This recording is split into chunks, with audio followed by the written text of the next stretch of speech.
என்னையா மறுபடியும் பொண்ணு பார்க்க கிளம்பிட்டீங்க போல? நான் இங்க வரதுக்கு முன்னாடி எங்க ஊர்ல ஒரே பேச்சு. ஜாதகத்துல ஏதாவது பிரச்சனையா? 30 வயசுக்கு மேல எல்லாம் டவுட் தான். எது? அண்ணே சொன்னேன்ல, இந்த சம்பந்தம் கண்டிப்பா அமைஞ்சிரும்னு.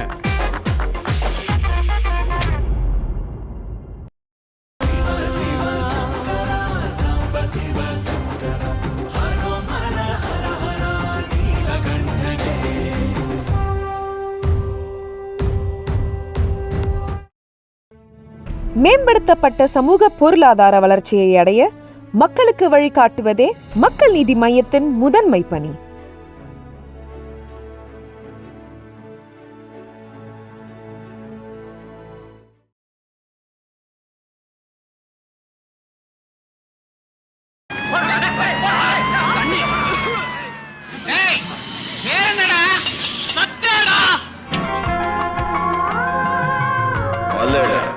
அண்ணாமலை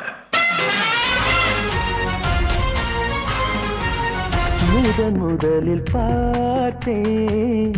கடவுள் பாதி மிருகம் பாதி கலந்து செய்த கலவை நான்.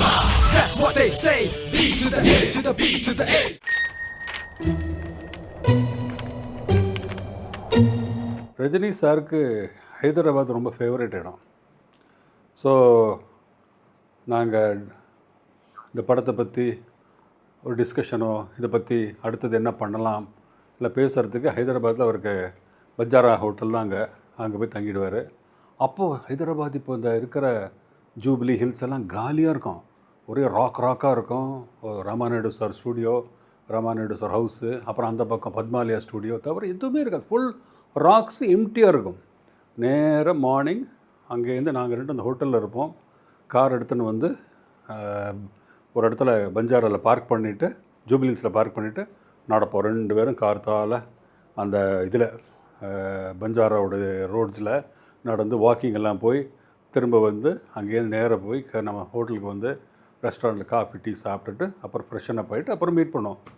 நான் அப்போவே இந்த மாதிரி நல்லா ஹின்டக் பண்ணி ஷர்ட்லாம் வச்சுன்னு ஒரு சின்ன பாக்ஸெல்லாம் எடுத்துகிட்டு உன்னை பார்த்தா டேரக்டர் மாதிரி இல்லை, பார்த்து எக்ஸிக்யூட்டிவ் ஒரு கார்ப்பரேட்டுக்கு போகிற மாதிரியே வரையடா அப்படின்பா. சார் பழக்கம் சார், அந்த மாதிரி ட்ரெஸ்ஸிங் எனக்கு பிடிக்கும், சரி வா அப்படிம்பாரு. அப்புறம் நாங்கள் பேசுவோம். அந்த படத்தை நான் என்னெல்லாம் நினச்சேன் அதெல்லாம் சொல்லுவேன். எல்லாத்தையும் எக்ரி பண்ணார். சார் ஒரு மதர் கேரக்டர் வந்து வேணாம் சார் அதில் இல்லை. அது என்ன கதைனா, அந்த வீரா கேரக்டருக்கு ஒரு பொண்ணை லவ் பண்ண, அவர் வந்து ஃபஸ்ட்டு ரொம்ப ரிஃப்ரஃப் கேரக்டர். அவர் வைஜி மகேந்திரன் சார், அப்புறம் விவேக், அப்புறம் இந்த 4 பேர் கேரக்டர்ஸு. அவள் ஃபுல்லாக பொறுக்கியாக இருப்பாங்க. 4 பேருக்கு லைஃப்பில் சீரியஸ்னஸ் கிடையாது, இன்ட்ரெஸ்ட் கிடையாது, ஃபுல்லாக கூத்தடிச்சுட்டு இருப்பாங்க. இந்த கேரக்டர்ஸில் ஒரு நாள் ஒரு பியூட்டிஃபுல் கேர்ள் அங்கே வருவாங்க. ஒரு நல்ல ட்ரெடிஷ்னல் ஒரு சாருவாசன் சார் தான் ஆக்ட் பண்ணார். அவரோட பாட்டு பாகவதர், அவரோட பொண்ணு ஒரு பார்த்து லவ் பண்ணிடுவார். இப்போ அந்த பொண்ணை வந்து செட் பண்ணணும், எனக்கு ரொம்ப பிடிச்சிருக்கு, அவளை கல்யாணம் பண்ணிக்கணும், அவளை வந்து ப்ரப்போஸ் பண்ணணுங்கிறதுக்காக ஐடியா என்ன பண்ணுவார்னா, இவருக்கு சங்கீதம் கொஞ்சம் வரும், பாட்டு கொஞ்சம் பாடும், அவர்கிட்ட போய் சங்கீதம் கற்றுக்கலாம்னு சொல்லி உள்ளே போயிடுவார். மீனாவை போய் செட் பண்ணுறதுக்காக அங்கே போய் பாதி டைம் மீனாவை சைட் அடிச்சுட்டு இருப்பார். பாட்டில் இன்ட்ரெஸ்டே இருக்காது. அந்த பொண்ணு ஒரு தடவை கேட்டுடுவா, நீ வந்து எங்கள் அப்பாவை ஏமாத்துறாய், உன் நிஜமாகவே உனக்கு என் மேலே லவ் இருந்ததுன்னா ப்ரூவ், எங்கள் அப்பாவை வந்து நீ ஏமாற்றக்கூடாது சொல்லி அவள் சொன்ன வாக்குக்காக சீரியஸாக படிக்க ஆரம்பிச்சிடுவார். சீரியஸாக யூ லேர்ன் மியூசிக். அப்புறம் வந்து அவள்கிட்ட சொல்ல, நீயே எனக்கு எப்போ ஓகே சொல்கிறேன், நான் லவ் பண்ணேன்னு சொல்லுவார். அப்புறமா அந்த பொண்ணு வந்து அதெல்லாம் ரொம்ப பியூட்டிஃபுல் சீன்ஸாக வரும். அவள் லவ் பண்ணுவாவ, ஓகே ஆகும், எல்லாம் பர்ஃபெக்ட் ஆனதுக்கப்புறம் ஒரு நாள் திடீர்னு அவன் வெளியில் ஒரு ஊருக்கு போயிட்டு திரும்பி வரும்போது பார்த்தா அவங்க ஃப்ளட்டு வந்திருக்கும். அந்த வீடு, அவளோட வீடெல்லாம் ஃப்ளட் ஆகி அப்பா அவள் பொண்ணு எல்லாம் செத்துட்டா, ஃபாதர் செத்துட்டார், மீனா செத்துட்டாங்கிற நியூஸ் வரும். பல நாள் டிஸ்டர்ப்டாக இருப்பார். அங்கேயே ரொம்ப கஷ்டத்தில் ஃபீலிங்கோடு இருக்கும்போது அவருக்கு அம்மாவுக்கு வந்து பல கடன் இருக்கும், காசு வேணும்டா அர்ஜென்ட்டாக, இல்லைன்னா அந்த ஆள் வீட்டு விட்டு விரட்டுவான்னு சொல்லிவிட்டு சங்கீத ஒரு கான்டெஸ்ட் இருக்குது சென்னையில் சொல்லி ஒரு வருவார். சென்னைக்கு வந்து அங்கே ஜனகராஜ் ஒரு ஆடியோ பிரமிட் ஆடியோ கம்பெனி நடத்திட்டு இருக்காரு. அவள் பொண்ணு ரோஜா அங்கே வந்து அவர் எப்படியோ சான்ஸ் கேட்குறதுக்கு உள்ளே பூந்து வரத்துக்கு காமெடியெல்லாம் பண்ணி செந்திலோட ஃபைனலி கெட் அன் ஆப்பர்ச்சுனிட்டி, பாட்டு பாட சான்ஸ் கிடைக்கும், பாடுவார், ஜெயிச்சிருவார். அங்கேருந்து பணத்தை எடுத்துட்டு ஊருக்கு வந்து அம்மாட்ட கொடுத்து அங்கேருந்து திரும்ப இங்கே வந்து வாழ ஆரம்பிப்பார் இன் சென்னை. அப்போது சக்ஸஸ் வரும்போது ரோஜா வில் ஸ்டார்ட் லவ்விங் ஹிம். இவனுக்கு என்னன்னா, நான் வந்து அம்மா வந்து ஒரு கயத்தை கட்டியிருப்பா, மீனாவோட தான் நீ கல்யாணம் பண்ணியிருக்கா, நீ அவளோட தான் வாழணுங்கிறதுக்காக. இப்போ அங்கே போனால் அவள் இறந்துட்டா சொன்ன உடனே ரோஜா லவ் பண்ண மீரா கேரக்டரில் வேண்டாம், அவளை நான் நினைக்கும் போது நான் இன்னொருத்தையை லவ் பண்ணக்கூடாது சொல்லி சீரியஸாக அவர் அது மேலே இருப்பார். அப்போது ஒரு நாள் அம்மாவுக்கு புரிஞ்சு போச்சு, அவள் இல்லை, ஆனால் இந்த பொண்ணு லவ் பண்ணுற சொல்லிட்டு அந்த கயத்தை கட்டிடுவா. இவன் யோகி சொல்லுவான், லவ் பண்ணுவான், அந்த பொண்ணு லவ்க்கு ஓகே சொல்லுவாள், கல்யாணத்துக்கு ஒத்துப்பான். அப்போ டமால்னு மீனா கேரக்டர் திரும்பி வந்துடுவான். இங்கேருந்து சீரியஸாக போகிறதுக்கு மேட்ரை அப்படியே காமெடிக்கு போய்டும் கதை. பார்த்தா மீனா வந்ததுனால இவன் மீனாட்ட ஒரு பொய், அங்கே பார்த்த ரோஜாட்ட ஒரு பொய், இந்த பொய் மேலே போய் செந்திலும் இவரும் பண்ணுற காமெடி தான். அதுக்கப்புறம் செகண்ட் ஹாஃபு அப்புறமா ஒரு கேரக்டர் 2 வீராக இருக்கான்னு சொல்லிட்டு டபுள் ரோல் இவங்களே க்ரியேட் பண்ணி அந்த last 30 minutes was full entertainment. ஒரு பக்கம் ஜனகராஜ், ஒரு பக்கம் செந்தில், ரஜினி சார் காமெடி பிச்சு உதறிட்டார். அப்படியே போய் ஒரு ஸ்டேஜுக்கு வர அந்த படம் ஃபுல் என்டர்டெயின்மெண்ட். இப்போது இந்த கதையில் இன்ட்ரெஸ்டிங் சீன்ஸ் எல்லாம் கொண்டு வரதுக்காக பல இம்பார்ட்டண்ட் மூமெண்ட்ஸ் கொண்டு வந்தது. சாங்ஸ் வந்து ரொம்ப ஒரிஜினல்லே சூப்பர் ஹிட்டு. ஸோ அதுலேருந்து ஒரு பாட்டு ரோஜா சாங் வந்துருக்கு, அது அதுலேருந்து ஆசிடிஸ் அந்த ட்ராக் யூஸ் பண்ணோம். பாக்கியெல்லாம் ஃப்ரெஷ்ஷாக பண்ணலான்னு சொல்லிவிட்டு இவளை வந்து ஒரு பிராமின் கேரக்டராக கொண்டு வந்திருப்போம் மீனாவை. ஸோ ஒரு நாள் என்னாச்சு, நாங்கள் ராஜமண்டியில் ஷூட் பண்ணும்போது ஒரு டியூன் வந்தது ராஜா சார்கிட்டேருந்து. சென்னையில் பஞ்சு சார் வச்சுட்டு ரெக்கார்ட் பண்ணி அனுப்பினாங்க. ராஜமண்டியில் நாங்கள் எடுத்துகிட்டுருக்கோம் காமெடி சீன்ஸ் எல்லாம். அப்போது நாகராலில் போடுறதுக்காக போட்டா சாங் கேட்ட உடனே பெரிய ரியாக்ஷன் யாருக்குமே வரல. என்னடா இது, அது மீனாவோட டுவெட், அது நினச்ச மாதிரி இல்லையே சொல்லி நானும் ரஜினி சார், என்ன சார் இப்படி சொல்கிற, ராஜா சார்கிட்ட போய் எப்படி சொல்கிறது, கொஞ்சம் நினச்ச மாதிரி, ஏன்னா நம்ம கதையோட ஃப்ளேவர் பிராமின் ஃப்ளேவரு அந்த மாதிரி ஒரு சாங் ஒன்று நினச்சோம். இது நல்லா இருக்குது, ஆனால் இந்த நமக்கு மேட்ச் ஆலையோ, வேறு மாதிரி பண்ணால் பெட்டரா அப்படின்னு ஒரு தாட்டு. ராஜா சார் சொல்கிறதுக்கு பயம். ஸோ நான் வந்து சென்னை வந்துட்டு ராஜா சாரை போய் தனியாக பார்த்தேன். ஏன்னா நம்ம ஆல்ரெடி புன்னகை மன்னலையும் தெரியும், சத்யா பண்ணியிருக்காரு, பிரேமா பண்ணியிருக்காரு, எனக்கு ராஜா கே பண்ணியிருக்காரு, இந்திரோடு சந்திரோடு பண்ணியிருக்காரு, நல்ல பழக்கம். ஸோ ஏவிஎம்மில் ஒரு கம்போசிங் ரூம் இருந்தது. நான் போய் சுரேஷ் எப்படி இருக்குன்னார். சார் ராஜா சார் கேட்டேன் சார் அந்த பாட்டு, உண்மையை சொல்லட்டுமா அப்படி சொல்லுங்கள் அப்படின்னார். இளையராஜா சார்கிட்டேருந்து I expect great music, this good music sir அப்படின்னான். அப்படியே பார்த்தாரு, பிடிக்கல அவனுக்கு அப்படின்னா. சார் நல்லா இருக்குது, இது வந்து ப்ராபப்ளி எனக்கு அந்த சிச்சுவேஷனுக்கு மேட்சாக வேறு மாதிரி இருந்தால் பெட்டரா அப்படின்னு நினச்சேன் சார். நாங்கள் சும்மா பிள்ளையும் போட்டு பார்த்தோம், அங்கே எல்லாருமே கொஞ்சம் ஓஹோ இப்படி போட ஆரம்பிச்சிட்டேன் எல்லாருக்கும். இப்போது அவள் ரியாக்ஷன்லாம் எங்கிட்ட சொல்ல ஆரம்பிச்சிட்டேன் அப்படின்னு. இல்லை சார், இது வந்து சும்மா ஜென்ரலாக சொல்கிறேன், எக்ஸ்ட்ரா நான் சொன்னது தப்பாக போச்சு, அவர் கொஞ்சம் டிஸ்டர்ப் ஆகிட்டார். அப்படியே ஃபோன் எடுத்தார், பஞ்சு சாருக்கு ஃபோன் பண்ணிட்டார். பஞ்சு சார், உங்கள் டைரக்டருக்கு என் மியூசிக் பிடிக்கல, ஓகே அதனால் பார்க்கலாம் அப்படி பிடிச்சிட்டார். அடுத்தது நேராக ரஜினி சார் ஃபோன் பண்ணிட்டார். உங்கள் டைரக்டர் என் மியூசிக் பிடிக்கலையா, ஓகே சரி யோசிக்கிறேன் வச்சுட்டார். இல்லை சார் நான் அப்படி சொல்லலை சார். இல்லை பரவாயில்ல நீ கிளம்பு அப்படின்னார். பயங்கர ஷாக்கு. சார் ராஜா சார் இப்படி சொல்லிட்டாரு, நான் அவசரப்பட்டேன், நான் என்ன எனக்கு ஒன்றுமே நினச்சா மாதிரி அவர் கோவிச்சுட்டாரு, ஆனால் இப்படி ரியாக்ட் பண்ணவர் தெரியல. 2 பேரும் கூப்பிட்டுட்டா நான் அப்படியே வெளியில் போயிட்டேன். வெளியில் போய் அங்கேருந்து ஃபோன் பண்ணேன், லேண்ட்லைன் தான். ஃபோன் பண்ணால் என்ன சொன்னேன் சுரேஷ் அப்படி பஞ்சு சார். இல்லை சார் என்கிட்ட சொல்லியிருந்துருக்கலாம், நான் ஏதோ பண்ணியிருப்பேன், நான் இவ்வளோ மேனேஜ், சரி நான் வரேன் அப்படின்னாரு. ரஜினி சார் ஃபோன் பண்ணி என்ன ஆச்சு சார், நம்ம பேசுனது அங்கே கொஞ்சம் அப்படி இப்படி இருக்கு இல்லையா, நம்ம சொல்லிட்டேன் சார், அவர் கோவிச்சுட்டார் அப்படின்னு. கடவுளை பஞ்சு சார் ஒரு ஃபோன் வந்திருக்கு, நானும் வரேன் இப்போது. ஸோ ஒரு ஒரு 1/2 hourல 2 பேரும் வந்துட்டாங்க. ஏவிஎம் உள்ளே வந்த உடனே என்னாச்சு, இல்லை உங்கள் டைரக்டருக்கு என் மியூசிக் பிடிக்கல, ஸோ பரவாயில்ல வேறு மியூசிக் டைரக்டர் பண்ணலாமா, என்ன பண்ணலாம் எனக்கு யோசிக்கிறேன் நான். ரொம்ப இதாக பேசினார். அப்போ இவர் கலாட்டா பண்ண ஆரம்பிச்சிட்டார் ரஜினி சார். தலைவா நீங்கள் வந்து ஒரு இப்போ நான் ஜோக் சீரியஸாக சொல்கிறேன், ஏவிஎம்க்கு மட்டும் நல்ல மியூசிக் போட்டுவீங்க, எனக்கு பாருங்கள் எல்லா யஜமானில் என்ன சூப்பர் மியூசிக் போட்டீங்க, இதோட பாவம் ஆர்வத்தை சொன்னான் அப்படின்னாரு. இல்லை பரவாயில்ல அப்படின்னு சொல்லிட்டு ரொம்ப அதே சொல்லிவிட்டு 2 பேரும் டிஸ்டர்ப் ஆகிட்டாங்க. என்னடா இப்படி பேசுகிறாரு சொல்லிட்டு குவாய்ட்டாகி வெளியில் வந்தோன்னே ரொம்ப டென்ஷன் ஆகிட்டார். அப்புறம் விட்டு பிடிப்போம் அப்படின்னு சொல்லிட்டு போயிட்டாங்க. நான் பேசிக்கிறேன் பஞ்சு சார். போய் ஒரு 2 hours ஆச்சு. ஃபோன் வந்து எல்லோரும் வர சொன்னார். மறுபடியும் போனோம். வந்து உட்காண்ட உடனே தட் இஸ் அவரோட தி வே ஆஃப் டெல்லிங் த ராஜா சார்கிட்ட உள்ளே எதுவும் கிடையாது. Because he had great love for me, great love for Panchu sir, Rajini சார்லாம். அவர் அந்த டைமில் ஒரு சின்ன இதானார், கோவமானார். ஆனால் உண்மையான கோவம். ஏன்னா நான் வந்து வார்த்தை விட்டுட்டேன், இந்த மாதிரி சார் எல்லாருக்கும் அங்கே பிடிக்கலே சொன்னது. என்னோடய பர்சனலாக சாய்ஸாக சொல்லியிருந்துருக்கணும். எல்லாரோட ரியாக்ஷன் சொன்னது தப்பாகி போச்சு. அவர் இல்லை சுரேஷ் அப்படின்னு சொல்லி ஃபீல் பண்ணது உண்மையாக நியாயமாக இருந்தது. பட் உனக்கு அந்த பிராமின் சாங் தானே, ஒரு நிமிஷம் இரு. மாடத்திலே கன்னி மாடத்திலே போட்டார். சூப்பராக இருந்தது. அடுத்த எல்லா டியூனையும் மாற்றிட்டார்.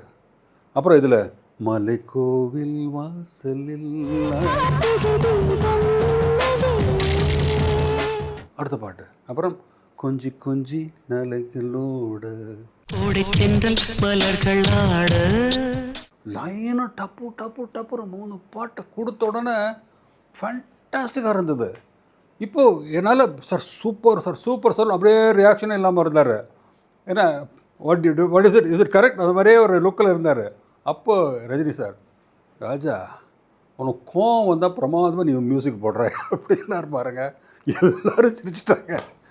சும்மா இல்லை நிஜமா, நெக்ஸ்ட் டைம் கம்போசிங் அவனுக்கு கோவம் வர மாதிரி ஒரு சுச்சுவேஷன் க்ரியேட் பண்ணிட்டா நீ பிரமாதம் மியூசிக் போடுன்னு சொல்லி அவள் ஃப்ரெண்ட்ஸு ஒரு ஜோக் அடிக்க சிரித்து எல்லாம் பேட்சப் எடுத்து அப்புறமா என்னை வந்து கூப்பிட்டு சொன்னார், நீ உன்னோட ரியாக்ஷனாக சொல்லி தான் நான் ஃபீல் பண்ணியிருக்க மாட்டேன் அப்படின்னாரு. இல்லை sorry sir but thank you sir, extraordinary songs அப்படின்னாரு. அண்ட் ஆல் வாட் மியூசிக், அந்த வீராவோட all songs went on to become super duper hit. இதை வந்து ரொம்ப சந்தோஷமாகி நாங்கள் மாடத்திலே கன்னி மாடத்திலே அந்த சாங்கை வந்து பிராமின் ஃபீல்டில் இந்த சாங் ஷூட் பண்ணலான்னு சொல்லிட்டு பிளான் பண்ணோம். தலக்கோண்டான்னு ஒரு இடம் இருக்குது திருப்பதி பக்கத்தில், ஒரு ஃபாரஸ்ட்டு, ஒரு சிவா டெம்பிள்லாம் இருக்கும். இங்கே அந்த சாங் கம்போசிங்கோடு முடியல, இதை இன்னொரு ஸ்டேஜுக்கு போச்சு இந்த ஷூட்டிங்கில்.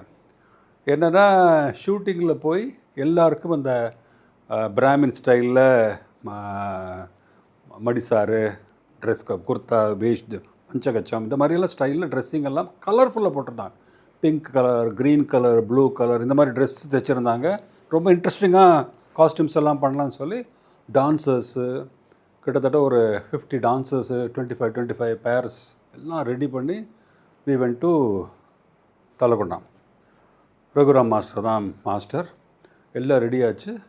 அந்த ஃப்ரேம் வச்சாங்க பாருங்கள், அப்படியே இந்த கலராக அந்த பாட்டு ஒரு டான்ஸ் ஸ்டெப்பை போட்டோன்னா எனக்கு ஐயோ நல்லா இல்லையே, இது ரொம்ப பேடாக இருக்குது. மைண்டு கன்ஃபியூஸ் ஆகிடுது எனக்கு. பக்கத்தில் என் ஒய்ஃப் இருந்தாங்க, மேக்கப் அண்ட் சுந்தரமூர்த்தி இருந்தார். அண்ணா எல்லோரும் கையாடினா என் மைண்டு அவளுக்கு அதே ஓடுது. சரியில்லை சார், ரொம்ப பேடாக இருக்குது சார். ஷூட் ஆரம்பிக்கிறாங்க, அவங்க ரிஹர்சல்ஸ் போயிட்டே இருக்கு. நம்ம கேமரா பக்கத்தில் இல்லை, நான் வேறு எங்கேயோ நின்றுருக்கேன், பேசிகிட்டு இருக்கேன். இப்படி ஷார்ட் என்ன தேர்ட் வார் எப்போவுமே ரஜினி சார் இங்கே இந்த ஆள் பக்கத்தில் இல்லை சார், எங்கேயோ நின்றுருக்கார் சொன்னேன். என்னாச்சுன்னு கேட்டார். ஒன்றும் இல்லை சார்ண்ணே. ஒரு ஷார்ட் எடுத்துட்டாங்க அவங்க. அப்புறம் உள்ள வந்தார். என்ன ஒரு மாதிரி எப்போவுமே இருப்பே பக்கத்தில் எங்கே போய் நின்றுருக்கா அப்படின்னார். சார் இல்லை சார், நான் வந்து ஒரு ப்ராப்ளம் இருக்குது, அந்த ப்ராப்ளம் நான் சொல்யூஷன் இருந்தால் நான் உங்கள்கிட்ட சொல்லலாம் சார். சொல்யூஷன் இல்லாமல் வெறும் ப்ராப்ளம் அது மாதிரி சொல்லிட்டேன்னா தப்பாகிடும் இல்லையா. என்ன ப்ராப்ளம் சொல்யூஷன் நான் சொல்கிறேன் அப்படின்னார். இல்லை சார் இது நல்லா இல்லை சார் அப்படின்ட்டு. நல்லா இல்லை சார், ஏதோ லுக் அண்ட் ஃபீலே தப்பாக இருந்த பாட்டு பியூட்டிஃபுல்லாக கம்போஸ் பண்ணி கொடுத்துருக்காரு, ரெக்கார்ட் பண்ணி கொடுத்துருக்காரு. இதெல்லாம் நிற்கிறத பார்த்தா ஏதோ சர்க்கஸில் நிற்கிற மாதிரி இருக்குது சார். என்ன பண்ண சொல்கிறேன் நீ இப்போ? 50 பேர் ஃபுல் யூனிட்டு. சென்னையில் கூட இல்லை, நம்ம திருப்பதி பக்கம் தலக்கொண்டா இருக்கிற இடத்துல இருக்கோம். இவ்வளோ க்ரௌடு ஷூட்டிங் ஃபஸ்ட் ஷாட் எடுக்கும்போது நீ இப்படி சொன்னால் இப்படி. அப்போது ப்ரொடியூசராக இருப்பார். Rajini sir doesn't believe in wasting money. He believes that எடுத்தால் பிளான் பண்ணி கரெக்டாக எடுக்கணுங்கிற இருப்பார். சரியில்லை சொன்னிட்டு, சார் என்ன சொல்கிற சுரேஷ் அப்படின்னு. சார் எங்களோட ஐடியா இல்லை இப்போது, பட் இது சரியில்லை மட்டும் சொல்ல தெரிகிறது அப்படின்னு. இப்போ நான் பேக்கப் பண்ண சொல்கிறியா கேட்டார். பெட்டர் சார் அப்படின்னு. அப்படியே சைலண்ட் ஆகிட்டார். அப்புறம் ரகு மாஸ்டர் கொஞ்சம் ப்ராப்ளம் இருக்குது, சுரேஷ் இஸ் நாட் ஹாப்பி அப்படின்னா. பஞ்சு சார்ட்டு என்ன சொல்கிறது நான் இப்போது? சரி இன்றைக்கி முடிச்சிட்டோம், 4 நாளுக்கு நாங்கள் டான்சர்ஸோட கால் ஷீட் உண்டு ஒரு பாட்டுக்கு, இன்றைக்கி பண்ண வேண்டாம் நம்ம. அப்போ பீமாஸ்கர திருமலா ஹோட்டலில் அங்கே போயிட்டோம் எல்லோரும். திருப்பதி போயிட்டோம். அங்கே ஹோட்டலுக்கு போய் சாரோட சூட் ரூமில் இப்போ எந்த ட்ராவல் ஒரு 1 hour ட்ராவல் இது, அங்கே போய் ரூமில் உட்காந்துருக்கோம். என்ன பண்ணலாம் இப்போ போய், எனக்கு ரொம்ப டென்ஷனில் இருந்தார் ரஜினி சார். என்னடா இப்படி கேன்சல் ஆகிறதே பாட்டுன்னு.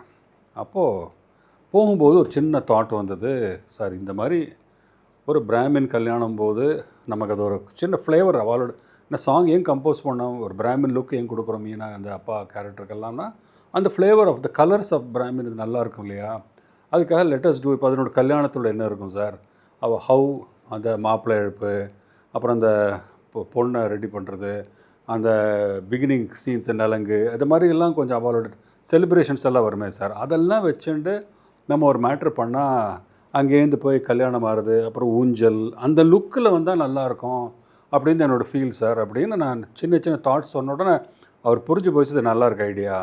ரகு மாஸ்டரும் சார் இப்படி பண்ணலாம் சார், நான் எல்லாமே நம்ம சர்ரியலிஸ்டிக் அப்படி பண்ணலாம் சொல்லி மகி இருந்தார் ஆர்ட் டைரக்டர், அவரு கொஞ்சம் ஐடியா கொடுத்தாரு. இப்படியே பேசி பேசி ஒரு தாட் வந்து, அப்போ ஃபஸ்ட்டு திங் ஆல்மோஸ்ட் 2 மணி எடுத்து சரி முதல் வேலையாக பஞ்சு சாருக்கு ஃபோன் பண்ணலான்னு சொல்லிவிட்டு பஞ்சு சாருக்கு ஃபோன் பண்ணி, இந்த மாதிரி பஞ்சு சார் இந்த மாதிரி சரியாக வரல, கொஞ்சம் planning to shift to Chennai அப்படி பண்ணலாம்.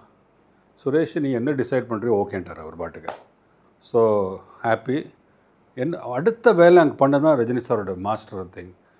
நேராக ராகவேந்தர் கல்யாண மண்டபம், அவரோட மண்டபத்துக்கு ஃபோன் பண்ணார். அங்கே ஃபோன் பண்ணி நாளைக்கு நாளான்னைக்கெல்லாம் என்ன புக்கிங் இருக்கான்னு கேட்டார். இல்லைண்ணா 2 நாள் நமக்கு புக்கிங் வச்சுக்கோ, யாருக்கும் கொடுக்காதேன்ட்டார். நேராக அப்புறம் அங்கே இந்த ஓல்டு அப்போ ஏவிஎம்மில் சம்சாரம் ஒரு ஹவுஸ் இருக்கும், அந்த ஹவுஸை பிளாக் பண்ண சொன்னார்.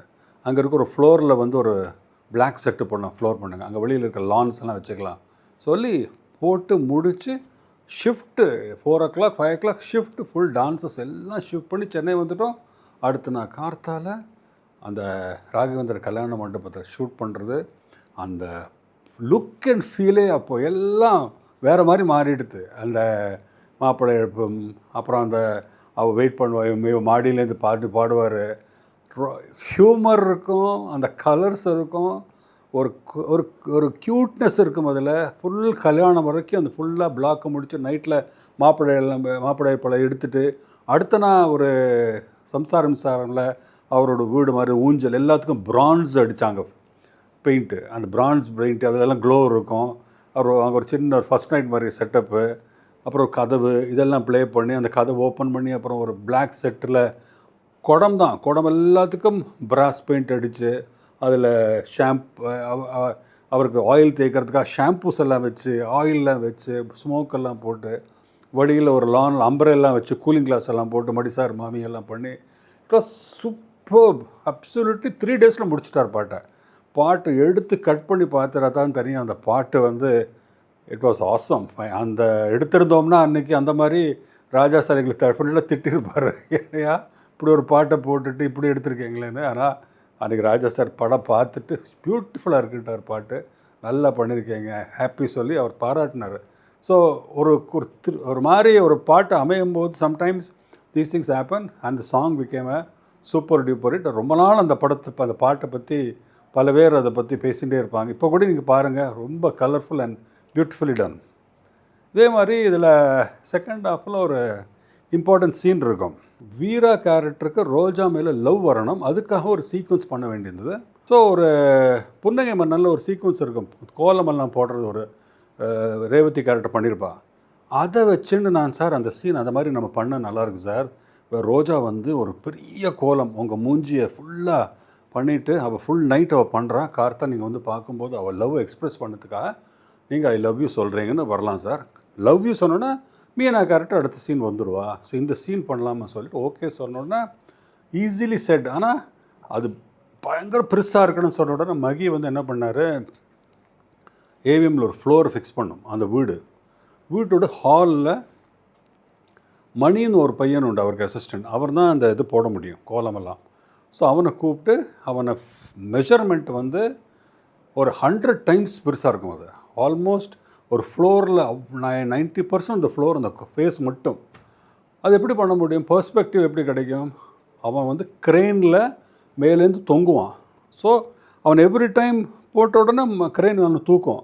ஸோ அந்த ஹோல் பர்ஸ்பெக்டிவ் மறுபடியும் க்ரெயின் டவுன் படுத்துண்டே மார்னிங்லேருந்து மத்தியானம் லஞ்ச் பிரேக் மறுபடியும் ஆரம்பிச்சு ஈவினிங் ஃபுல் நைட் அவன் மார்னிங் வரைக்கும் கண்டினியூஸாக அதை கோலம் பண்ணிவிட்டு கார்த்தால பார்த்தா எக்ஸ்ட்ராடனரியாக இருக்குது. எல்லோரும் பாராட்டின்னு இருக்கான். ஆனால் உள்ளூர் எனக்கு என்ன பயம்னா, இந்த ரஜினி சார் வந்து அந்த ஃபேன்ஸ் வந்து கச்சமச்சான் உள்ளே வந்துடுவாங்க. ஸோ நான் வந்து சொல்லிகிட்டே இருக்கேன், டேய் அவங்க ஒரு கயிறு கட்டுங்கடா, உள்ளே வந்துட்டு போகிறாங்கடா, கோலம் இதாகிடும்டா, சொல்லிகிட்டே இருக்கேன். நாங்களாம் அந்த சைடில் இருக்கோம். கரெக்டாக ஒருத்தன் வந்து தலைகால் புரியாமல் சார் ரஜினி சார் சொல்லிட்டு அப்படியே அந்த கோலத்து மேலே ஓடின்னு வந்துட்டான். த ஹோல் கோலமில் அவன் ஃபுட் மார்க்கு இந்த எண்டில் அந்த எண்டு வரைக்கும். First time I will blew my top. கண்ணாபின்னு வந்து கத்திட்டேன். அந்த ஆளை திட்டுறது மட்டும் இல்லை, நம்ம ப்ரொடக்ஷனில் ஒரு பயல் அதில் சொல்லி ஒரு 5 minutes என்னோடய ஃபுல் ஆங்கர் நான் காட்டிட்டேன். எல்லோரும் பின் ட்ராப்ஸ் ஆங்க. அதுக்கப்புறம் தான் கைத்தை போடுறாங்க, எல்லாம் பண்ணாங்க. அப்புறம் பாவம் மறுபடியும் தொங்கிட்டு அவன் போட வேண்டி வந்தது. ரஜினி சார் அப்படியே பார்த்துட்டு இருந்தார். கொஞ்சம் நேரத்துக்கு அப்புறம் சாரி சார் அப்படின்னாரு. என்ன சரி ஒரு சின்ன ஸ்மைலு, என்ன சார் சிரிக்கிறீங்க அப்படின்னு, ஒரு சின்ன சந்தோஷம் அப்படின்னா, என்ன உனக்கும் கோபம் வருது அப்படின்னாரு. சார் நான் வந்து பாவம் நைட்டெல்லாம் தூங்கி இப்படி பண்ணிட்டு இருக்கான் சார், அதுக்கு தான் ஃபீல் பண்ணேன்னு. உனக்கு அண்ணாமலை பண்ண ஒரு நாள் கூட உன்னை கோபமாக வந்து பார்க்கவே இல்லை, உனக்கு கோவமே வராது, ஹியூமன் பீயிங் தானான்னு எனக்கு டவுட் வந்தது. அப்பப்போ ஃபைனலாக உனக்கு கோவம் வந்தது பாரு, அப்பா சந்தோஷம் அப்படி சார் கலாட்டா. நிஜம் எனக்கு சொல்கிறது புரியுது, அவன் கஷ்டப்பட்டது ஓகே, திட்டுனதும் ஓகே, பட் உனக்கு கோவம் வந்து பாரு அதே எனக்கு பிடிச்சி போச்சு அப்படின்னாரு. ஜோக் அடித்தார். பட் அந்த சீனுக்காக நிஜமாகவே that first time I really blue my top. But அந்த சீன் வந்து ரொம்ப பியூட்டிஃபுல்லாக இருக்கும் அந்த படத்தில். ஒரு அவ்வளோ பெரிய கோலம் போட்டாங்க. Mani did a marvellous job. இந்த மாதிரி பல ஹியூமர் என்டர்டெய்னிங்கான அந்த படத்தில் இன்னொரு அதே மாதிரி ஒரு பிக்குன்னு ஒன்று பண்ணுறதுக்காக ஒரு முத்துன்னு அவர் பேர் கதையில் ஃபஸ்ட்டு முத்து வீரப்பன் தான். மீனா வந்து அவளை முத்துன்னு கூப்பிடுவாள். ஸோ ஒரு சீனில் என்ன பண்ணுவான், நீ நிஜமாகவே நான் லவ் பண்ணுறாயின்னா அப்படியே முத்து சொல்லுவார் அவள்கிட்ட, லவ் பண்ண நாளைக்கு இந்த இடத்துல எனக்கு வழக்கேற்றி வை, நான் உனக்காக வெயிட் பண்ணுவேன்னு சொல்லிட்டு போயிடுவார். நெக்ஸ்ட் டே அவர் வருவார், வழக்கே இருக்காது, ஒன்றுமே இருக்காது. ஃபீல் பண்ணிவிட்டு திடீர்னு திரும்பி பார்த்தா ஒரு மேசிவ் வழக்கில் ஒரு ஹியூஜ் சைஸுக்கு முத்து எழுதணும் தமிழில், அதில் நடுவில் உக்காண்டிருக்கணும். எவ்வளோ ஈஸியாக சொல்லிட்டோம். அவுட்டோரில் நடத்தணும். எங்கே கிடைக்கும் அந்த மாதிரி ஸ்பேஸு? அப்போ எம்ஆர்எஃப் கிரவுண்ட்ஸ் இருக்கும் சிறிபெரும்புத்தூர் போகிற ரோட்டில், கார் ரேஸ் எல்லாம் நடக்கும். அங்கே ஒரு ஹைட்டில் இடம் பார்த்து சரி ஒரு நாள் டெஸ்டட் பண்ணலான்னு சொல்லிவிட்டு ப்ரீவியஸ் டே நைட்டு கேண்டில்ஸ் எல்லாம் எடுத்துகிட்டு போய் அங்கே வச்சோம். அந்த ஓப்பன் ஏரில் வர காற்றுக்கு ஒரு கேண்டில் 5 நிமிஷம் கூட நிற்கலை. சார் இது ஒர்க் அவுட் ஆகுது சார் சொல்லிவிட்டு அடுத்த நாள் அந்த கேண்டிலுக்கு சிம்னி மாதிரி போட்டு மகி வந்து அந்த முத்து வந்து எங்கேயோ ஒரு 200-300 ஃபீட் மேலேருந்து கத்தணும். அந்த மார்க்கு சைஸு முத்து எழுதுறத ஃபுல்லாக கோலத்தில் போட்டு எழுதி அப்புறமா அதில் வளர்க்க வச்சு நைட்டெல்லாம் ஏற்றி ஃபைனல் அந்த ஷேப்பை கொண்டு வரத்துக்கு that is huge work, massive work. But Magi and team did a marvellous job. அது ஃபைனலாக ரஜினி சார் மேலே ஒரு சஜஷனில் கீழே இருப்பா, அங்கேருந்து அந்த ஷாட் எடுத்தது மீனாட்டின் ஜூம் பேக்கெல்லாம் பண்ணும்போது it was a beautiful shot. I mean ஒரு நல்ல ஒரு காமெடி என்டர்டெய்னிங்கில் கூட இந்த மாதிரி கொஞ்சம் விஷுவலாக கொஞ்சம் ட்ரீட் பண்ணது it was very nice. Overall அந்த film went on to become a massive hit. அதில் இந்த செகண்ட் ஹாஃபில் கோவிந்தான்னு ஒரு காமெடியும், அதில் இவரோட காமெடி டைமிங்கும் சொல்கிறதுக்கு இல்லை, இப்போ பார்த்தா கூட சிரிப்பு வரும். அதை அவ்வளோ சூப்பராக இருந்தது. So went on to become a massive hit. First இமீடியட்டாக அண்ணாமலை மாதிரி இல்லைங்கிற ஒரு கன்ஃபியூஷன் 2-3 days இருந்தது. அப்புறம் படம் பிக்கப் ஆச்சு, பிச்சுட்டு போச்சு. கரெக்டாக படம் முடிகிறது, ரிலீஸ் ஆகிறதுக்கு April 14th ரிலீஸ் ஆகிறது, 10th ஒரு 1 week முன்னாடி ரஜினி சார் ஒரு ப்ரெஸ் மீட் கூப்பிட்டாரு. ப்ரெஸ் மீட் கூப்பிட்டு வீரா ரிலீஸ் ஆகிறது April 14th, அதுக்கு முன்னாடி I want to tell something அப்படின்னா, எங்கள் அடுத்த படம் சத்யா மூவிஸ்க்கு டைட்டில் பாஷா அப்படின்னு அனௌன்ஸ் பண்ணார். Surprise show happy. என்னை அடுத்த படத்துக்கும் அவர் அனௌன்ஸ் பண்ணிட்டாரு. ஸோ வித் வீராவோட சக்ஸஸ் வந்து அது அவர் கான்ஃபிடென்ட்டாக இருந்தது அந்த படம் வீரா வில் பி சக்ஸஸ். அதை பற்றி அனௌன்ஸ் பண்ணிவிட்டு பாஷா அனௌன்ஸ் பண்ணார். நான் அப்போ ஊட்டிக்கு போனேன். நான் அப்போது ஹாலிடேக்கு. படத்தோட ரிப்போர்ட் வந்தது, சூப்பர் டூப்பர் ஹிட்டு. சொன்னார் ஹாலிடே எப்படி ஹிட்டா அப்படின்னு. ஆமாம் சார் ஹிட்டு சார் அப்படின்னு. ஊட்டி ஹாலிடே முடிச்சுட்டு வா, பாஷா வேலை ஆரம்பிச்சலாம் வேலை அப்படின்னாரு. After that Baasha started. மேம்படுத்தப்பட்ட சமூக பொருளாதார வளர்ச்சியை அடைய மக்களுக்கு வழிகாட்டுவதே மக்கள் நீதி மையத்தின் முதன்மை பணி.